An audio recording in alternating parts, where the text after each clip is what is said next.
Hello बच्चों, कैसे हैं आप लोग। आशा करता हूं आप लोग बहुत बढ़िया होंगे। आपके के सर फिर आपके सामने एक बार।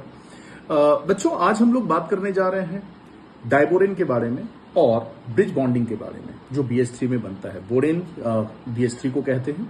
बच्चों, BH3 एक इलेक्ट्रॉन डिफिशिएंट मॉलिक्यूल है। ये अपनी इलेक्ट्रॉनिक डिफिशियंसी को दूर करने के लिए डायमर का फॉर्मेशन करता है और खुद BH3 मॉलिक्यूल के साथ करता है। ठीक है ना। यहां पे आप डायमर देख सकते हैं। तो जो बीच वाला ये बॉन्ड है, ये इसे हम ब्रिज बॉन्ड कहते हैं। अब ये ब्रिज बॉन्ड और जो साइड वाला बॉन्ड आप देख रहे हैं, ठीक है ना, वो सिंपल नॉर्मल कोवेलेंट बॉन्ड है। ठीक है ना। अब देखिए, नॉर्मल कोवेलेंट बॉन्ड में 2 इलेक्ट्रॉन से हमारे 2 सेंटर जुड़े हुए हैं। ठीक है।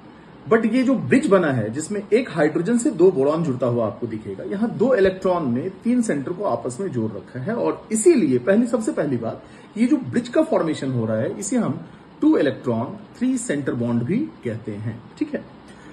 अब मैं अगर बॉन्ड स्ट्रेंथ की बात करूं यहां पे, तो जो टर्मिनल वाले BH बॉन्ड होंगे, उनको तोड़ना बहुत इजी होगा। ठीक है।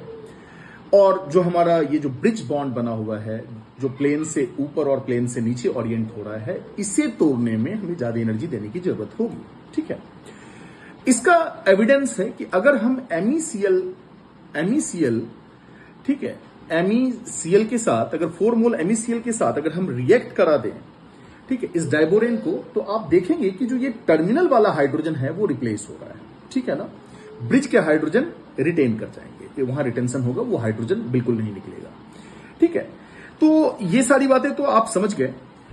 आफ्टर फॉर्मेशन ऑफ बॉन्ड, ठीक है, आफ्टर फॉर्मेशन, देखिए बॉन्ड बनाने के पहले अगर मैं बोरॉन के हाइब्रिडाइजेशन की बात करूं तो इट इज sp2 हाइब्रिडाइज। ठीक है। जब ये बॉन्ड बन गया, तो अब बोरॉन का हाइब्रिडाइजेशन, जैसे मैंने आपको डायरेक्शन ऑफ बॉन्ड सिखाया है, तो अब बोरॉन का जो हाइब्रिडाइजेशन बन जाएगा वो बन जाएगा sp3। तो देखिए, ये जो 3 सेंटर जुड़ रहे हैं, ये कैसे सेंटर्स हैं। sp3 hybridized boron, s orbital of hydrogen, and sp3 hybridization of another boron BH3। ठीक है ना। तो इसको sp3 ओवरलैपिंग भी कही जाती है। ठीक है ना। अब ये सारी बातें, डायबोरेन का बनना और बनाना बॉन्ड का फॉर्मेशन होना, ब्रिज बॉन्डिंग का फॉर्मेशन होना, जिसे बनाना बॉन्ड भी कहते हैं, तो ये सारी चीजें जो हो रही है इलेक्ट्रॉनिक डिफिशियंसी को दूर करने के लिए हो रही है। बट आपको बड़ा इंटरेस्टिंग एक बात मैं बताना चाहूंगा कि अभी भी still after the formation of 3C2E bond, bridge bond, molecule जो हमारा डायबोरेन है, इलेक्ट्रॉन डिफिशियंट है।